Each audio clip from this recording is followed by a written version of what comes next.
Welcome to The Explainer. Today, we are looking at an absolutely mind-blowing roadmap from Dr. Alex Wissner-Gross that makes a massive, almost unbelievable claim. AI isn't just going to write our emails or generate pretty pictures, it's going to fundamentally solve humanity's most stubborn, deeply rooted problems by the year 2035. And listen, we're not talking about some far-off science fiction here. This is a very real engineering framework, and it's already in motion.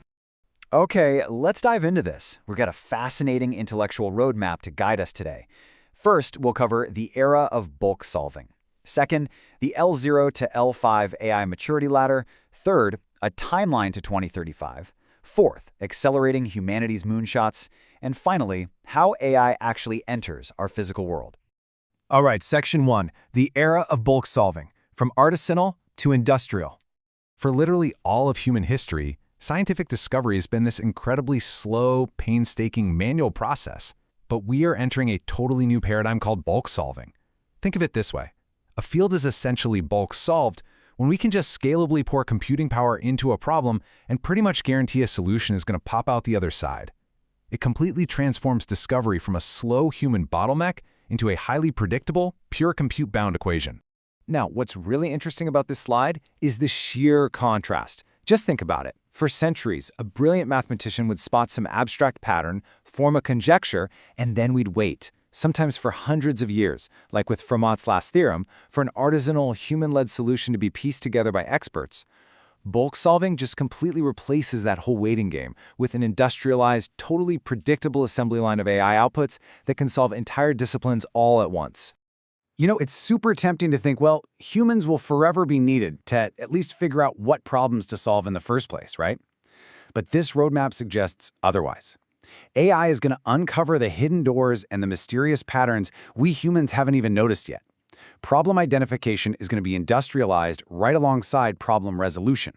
If you're hiding behind the assumption that humans will always be the ones setting the agenda, you're missing the bigger picture here.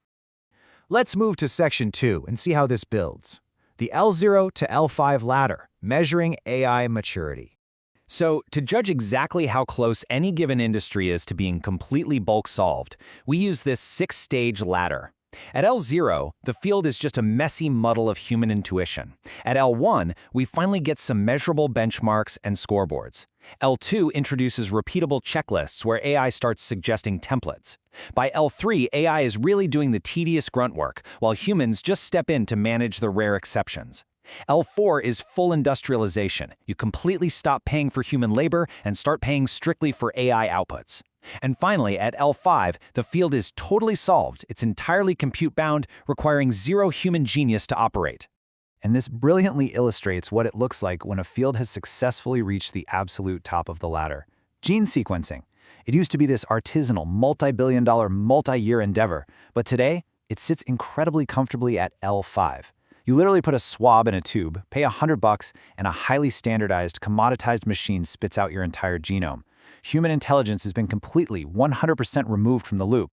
But hey, not every field is going to climb this ladder without some serious friction. Take the practice of law, for instance. From a pure technical capability standpoint, AI has the chops and is striking dangerously close to an L5 level for generating litigation and analyzing complex text. What's actually holding it back? It's not a lack of computing power. It's our own human regulatory systems and legal frameworks slowing its ascent. But make no mistake, that technical pressure is undeniably building. Let's look at Section 3, a timeline to 2035, the compute-driven future. So when does this all actually happen? We can project this whole framework onto a highly realistic calendar for the next 10 years. Now, this timeline might look super aggressive, but it's totally grounded in current trajectories. Right now, in the 2026 to 2027 window, math and software engineering are falling to bulk solutions. Between 2028 and 2031, AI is going to conquer the physical world, meaning physics, material science, and chemistry. And by that 2032 to 2035 era, we're going to see AI scale up to tackle planetary-level human infrastructure, fundamentally re-engineering our civilization. But in that final 2032 to 2035 era, we're going to hit an absolute physical computing bottleneck right here on Earth. The solution to that is orbital, and it is truly breathtaking. By this time, deploying what's called a Dyson swarm, which is essentially a massive constellation of GPUs sitting up there in sun-synchronous orbit, literally harvesting solar energy in a Saturn-like ring around our planet, Well, that could become both economically viable and physically necessary to power the next massive wave of superintelligence. Which brings us to Section 4, Accelerating Humanity's Moonshots. Sci-fi becomes reality. With infinite compute unlocked in orbit, we can finally pivot to the really radical breakthroughs. We are talking about industrializing regenerative medicine for organ abundance, literally doubling human health spans, completely ending hunger using synthetic biology, and unlocking high-bandwidth brain-computer interfaces. I cannot stress this enough. These are not pipe dreams for a 23rd century starship. They are the inevitable engineering outputs of the upcoming L5 stage, happening in the next decade. I mean, it sounds like pure magic, right? But these milestones are already being crossed right now. To ground this mind-uploading concept for a second, Eon Systems recently announced the world's first multi-behavior fruit fly brain upload.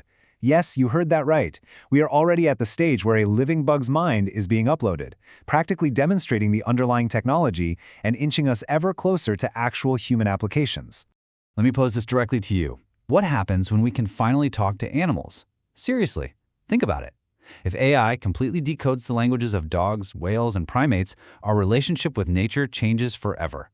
Dr. Wissner-Gross predicts that granting non-human animals a legible, understandable voice will likely lead to powerful pushes for new legal personhood. And frankly, it will probably mean the absolute end of institutions like zoos. So the crucial point is this. With all this great technological power comes staggering ethical responsibility. If we map ecosystems to the point where we can actually predict and prevent the brutal everyday suffering of wild animals in nature, should we intervene? Solving problems bulk style is going to force humanity to make profound, entirely unprecedented moral choices regarding our active role in the biosphere. Heavy stuff, right? All right, final stretch, Section 5, AI enters the physical world, the push for robotics.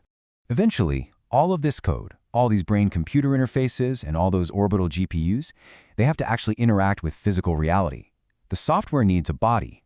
And to push physical hardware from an L0 muddled up to an L5 solved state, we desperately need benchmarks. That's exactly why the Professional Robotics League hosted its first major event in Boston. Public robotics athletics serve as this incredible gateway drug for creating leaderboards.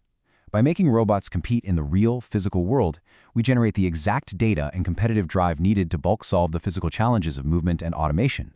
And you know, it's not just about the code or the hardware. It's about the cultural impact.